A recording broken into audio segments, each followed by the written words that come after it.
Halo, Assalamualaikum warahmatullahi wabarakatuh. Masih bersama saya, Rohmat, di channel Min Tekno. Seiring masuknya jaringan 5G di Indonesia, membuat brand-brand smartphone mulai merilis smartphone 5G mereka. Tak terkecuali Samsung yang merilis smartphone Galaxy A32 5G. Apa? Kan Samsung udah ngeluarin Samsung Galaxy A32, kok ini ada lagi? Yap, kalian nggak salah kok kalau berpendapat seperti itu. Buat kalian yang suka ngikuti perkembangan teknologi, khususnya smartphone, tentunya udah tau lah ya. Tapi buat kalian yang belum tahu, jadi Samsung Indonesia ngerilis A32 versi jaringan 5G, yang secara tampilan sangat identik dengan jaringan versi A32 4G. Oke, jadi di video ini akan saya sampaikan hasil review, fakta, dan kekurangan Samsung Galaxy A32 5G yang udah saya pakai kurang lebih selama 3 bulan ini. Baik itu soal desain dan build quality, user experience, hasil kamera, dan tentunya performa prosesor yang doi pakai. Penasaran seperti apa kan? Jadi tonton video ini sampai selesai ya. Fakta yang pertama, kita bahas soal desain dan build quality. Sebelumnya saya mau tegesin kalau bahas soal desain, Samsung Galaxy A32 5G mirip dengan seri A32 4G. Kesan awal lihat desain back covernya, sumpah ini keren banget. Ada dua varian warna, yaitu Awesome White dan Awesome Black. Untuk unit yang kita punya ini adalah warna Awesome White ya. Terlihat body back covernya mirip seperti kaca, tapi sebenarnya ini adalah plastik yang menyerupai kaca. Meskipun bahan body dan frame-nya masih dari plastik, tapi jujur, untuk tingkat kepadatan dan kesolidan si doi mantap dan solid. Gak ada bagian yang terasa ringkih. Oh iya, karena back cover si doi masih menggunakan plastik glossy, otomatis bekas sidik jari akan mudah menempel di bodinya. Dan mau kasih saran saja buat kalian yang mau beli, sekalian saja untuk beliin surface-nya, karena body si doi ini tergolong licin ketika dipakai. Sedangkan untuk bobotnya sendiri ialah 205 gram. Emang bisa dibilang si doi memiliki bobot yang berat dibandingkan seri 4G yang hanya 184 gram saja. Hal ini juga berpengaruh ke bodi si doi yang otomatis cukup tebal dibandingkan seri 4G-nya. Pengalaman saya pribadi pakai Samsung Galaxy A32 5G ini masih cukup nyaman ya teman-teman. Meskipun hal ini nggak berlaku buat dioperasikan dengan saut tangan, karena model layar si doi yang memanjang. Soal kenyamanan, saya ada sedikit catatan di Samsung Galaxy A32 5G ini, yaitu soal tombol volume dan power. Ketika dipencet itu terasa keras dan berbunyi, berasa kayak HP murahan saja sih.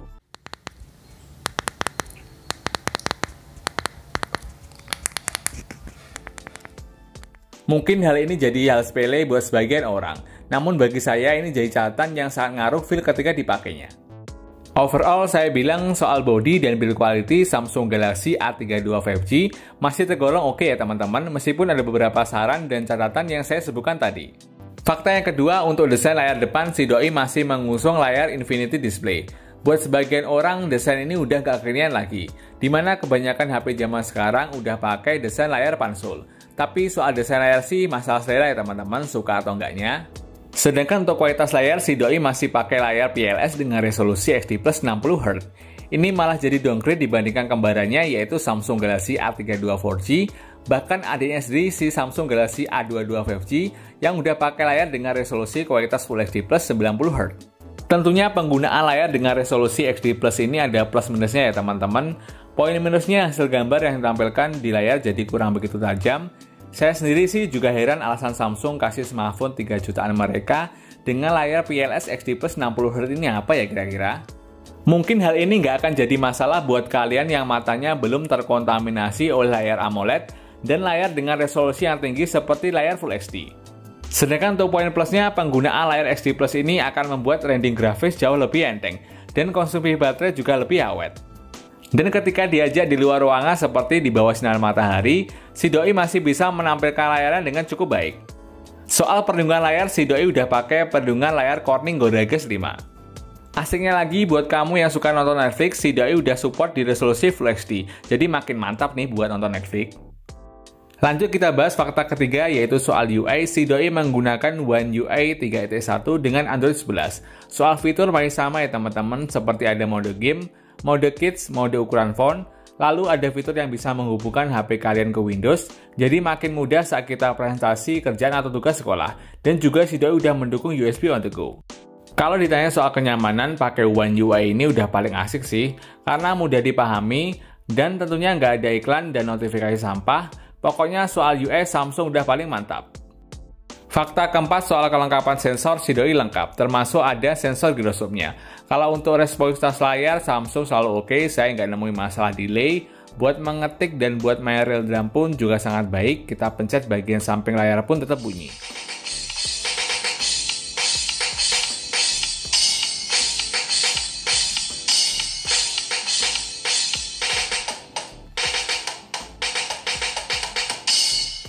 Samsung emang nggak pernah salah sih soal sensitivitas layar, baik itu di seri smartphone murahnya. Jadi good job buat Samsung. Berikutnya fakta kelima, kita lanjut ke kualitas speaker. Si doi hanya memiliki single speaker yang kualitasnya menurut saya sih cukup saja ya nggak gitu-gitu wah, pokoknya ya standar lah. Tapi untungnya si doi udah pakai audio Dolby Atmos yang jadiin kualitas suara jadi sedikit lebih oke. Yang sayangnya kalau kita mau menikmatinya harus pakai headset atau earphone. Jadi tanpa alat bantu fitur ini nggak bisa diaktifkan. Hal ini cukup bikin ribet sih, kenapa nggak langsung aja ya?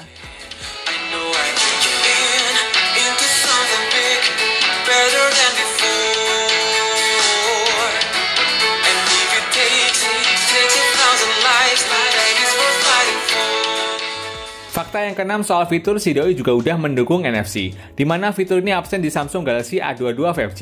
Fitur NFC ini akan memudahkan buat teman-teman untuk mengecek kartu e-tol dan e-money kalian kapan saja tanpa perlu ribet. Namun ada fitur yang absen yaitu lampu notifikasi pesan, yang mungkin bagi sebagian orang dan termasuk saya ini jadi fitur yang penting, karena absennya always on display. Jadi kita harus sering-sering cek smartphone kita untuk lihat ada notifikasi pesan masuk. Fakta ketujuh soal keamanan, si doi dilengkapi dengan set mounted fingerprint dan face unlock. Untuk kecepatan dan keakuratan membuka layar udah sangat baik, saya nggak ada keluhan. Fakta ke-8 selanjutnya urusan performa Samsung Galaxy A32 5G ditenagai dengan prosesor MediaTek Dimensity 720 5G, yang mana si doi udah support jaringan 5G yang ada di Indonesia saat ini. Meskipun kita belum nyoba karena di kota saya masih belum tersentuh jaringan 5G. Bagi teman-teman yang udah coba mungkin bisa share ya di kolom komentar. Oke, kembali ke Dimensity 720 5G.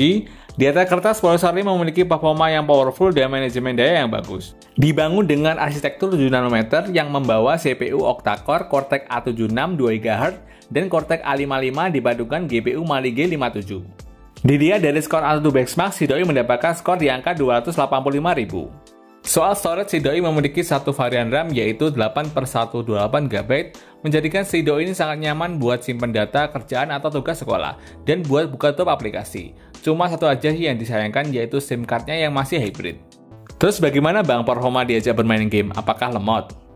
Saat dites bermain game Mobile Legends mendapatkan settingan rata kanan dengan mode high frame rate, pengalaman main sangat lancar, FPS-nya bisa sampai di 60 fps, main selama 30 menit baterai terpakai 3,1% dengan suhu kisaran 37,9 derajat Celcius.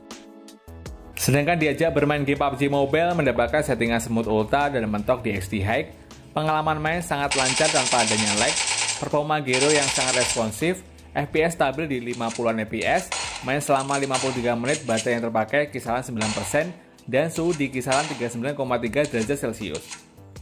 Dan di tes bermain Genshin Impact selama 40 menit baterai terpakai 13% dan suhu kisaran 41,2 derajat Celcius. Untuk settingannya sendiri saya lebih rekomendasikan settingan terendahnya dengan 30 fps. Pengalaman main masih lancar meskipun sesekali ada lag, tapi overall masih dalam kondisi wajar. Secara keseluruhan saya puas dengan performa MediaTek Dimensity 720 5G, di mana saat video ini dibuat hanya Samsung A32 5G yang pakai prosesor ini. Selanjutnya kita masuk ke fakta yang ke-9 yaitu soal baterai, di mana performa yang ngebut di Samsung Galaxy A32 5G ini disokong baterai berkapasitas 5000 mAh, yang pengalaman ala saya si doi ini bisa dipakai 1,5 hari, dan di pengujian menggunakan aplikasi PCMark bisa mendapatkan screen on time 26 jam 37 menit. Wah, ini gokil banget sih bisa selama ini. Mungkin hal ini bisa disebabkan karena prosesor MediaTek Dimensity 720 5G yang irit daya, ditambah lagi penggunaan layar XD+, menjadikan baterai si doi ini super awet. Lalu pengisian daya baterai si doi hanya dibawakan kepala charger dengan output 15 watt. Pengalaman pengisian daya dari 0% sampai 100% penuh membutuhkan waktu 2 jam 20 menit. Kalau menurut saya ini cukup lama ya teman-teman, di mana smartphone di kelas harga yang sama udah pakai pengecasan yang cepat hingga 33 watt. Selanjutnya fakta ke-10 yang terakhir kita ulas yaitu soal hasil kamera, di mana Samsung Galaxy A32 5G memiliki setup core kamera yaitu ada kamera utama beresolusi 48 MP dengan bukaan f1.8. Lalu ada kamera ultrawide 8 megapiksel dengan bukaan f2.2. Berikutnya ada kamera makro 5 megapiksel dan kamera depth sensor 2 megapiksel dengan bukaan yang sama f2.4. Sedangkan kamera depan memiliki resolusi 13 megapiksel dengan bukaan f2.2. Untuk fitur atau mode kameranya sendiri saya bilang nggak terlalu banyak ya, adanya yang inti-inti saja seperti mode malam, hyperlapse, dan mode pro. Untuk hasil fotonya sendiri kira-kira seperti ini. Di kondisi outdoor kualitasnya bisa dibilang oke ya untuk kelas harganya, detail foto yang masih terjaga dan hasil warna yang cenderung ke pop-up, jadi buat kalian yang suka upload foto ke sosmed nggak perlu untuk poles yang berlebihan.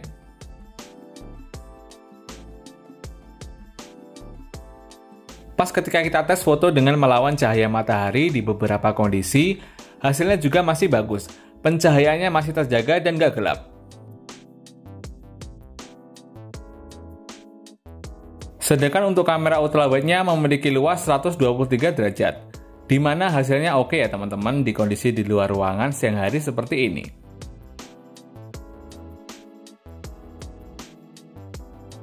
Untuk foto kamera bokehnya juga lumayan rapi hasilnya, dan kita bisa atur bokehnya di aplikasi kameranya.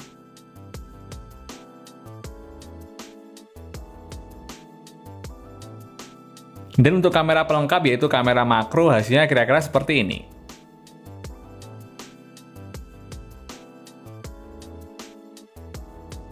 Sedangkan untuk hasil foto kamera depan hasilnya menurut saya sih kurang natural ya. Ini terlihat foto kulit wajah saya yang terlihat diperhalus. Padahal ini pakai mode manual tanpa filter.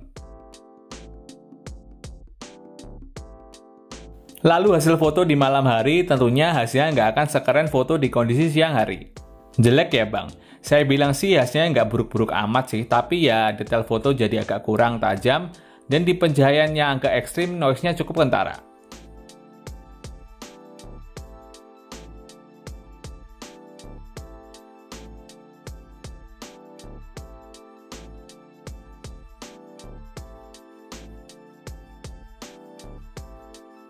Oh iya, si doi juga ada mode malamnya, yang di beberapa tes hasilnya warnanya agak sedikit berkabut, dan terasa sekali kalau processing gambarnya cahayanya dinaikin.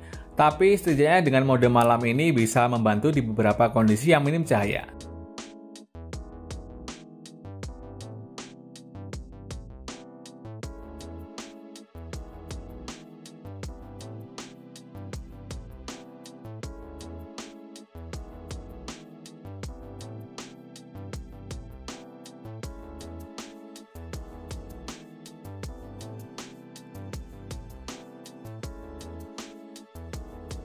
Selanjutnya kita ke perekaman video, si doi bisa merekam hingga 4K 30 fps dan stabilisernya hanya aktif di resolusi 1080 30 fps. Kira-kira seperti ini contohnya. Oke, dan ini adalah hasil perekaman menggunakan kamera belakang Samsung Galaxy A32 5G. Ini lagi di taman. Oke. Ini di resolusi 1080 di 30 fps. Joron seneng kok. Sayangnya masih belum bisa di Full HD 60 fps dan mentok di 4K di 30 fps, dan stabilisnya hanya aktif di resolusi 1080 30 fps. Sekarang coba kita lihat untuk autofocus. Oke, autofocusnya cukup cepat teman-teman, dan kita lihat untuk backlight kira-kira seperti ini ketika kita hadapkan matahari.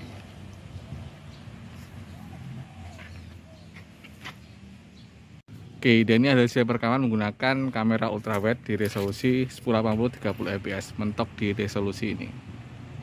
Hasilnya seperti apa teman-teman? Bisa menilai sendiri.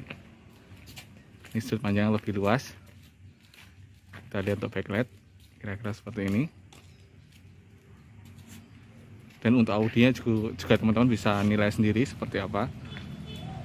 Untuk kamera ultrawide di Samsung Galaxy A32 5G. Oke, jauh apa rata mana? Oke, ini untuk hasil perekaman video kamera depan Samsung Galaxy A32 5G. Ini di resolusi 1080 30 fps, dan sayangnya masih belum ada stabilizer ya teman-teman. Kira-kira seperti ini untuk kualitas audio dan videonya, teman-teman bisa menilai. Dan coba kita lihat untuk backlight. Untuk backlight seperti ini, tarik matahari. Oke.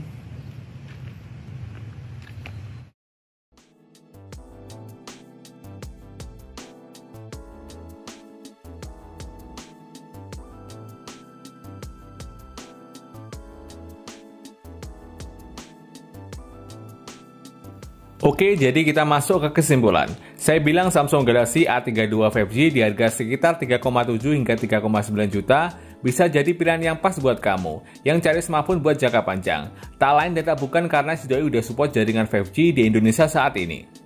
Selain itu juga memiliki desain yang keren, One UI yang sangat user friendly, responsivitas layar yang udah bagus, udah ber-NFC, hasil kamera dan video yang oke di kelas harganya, meskipun videonya belum bisa di 60 fps, serta daya baterai yang super awet.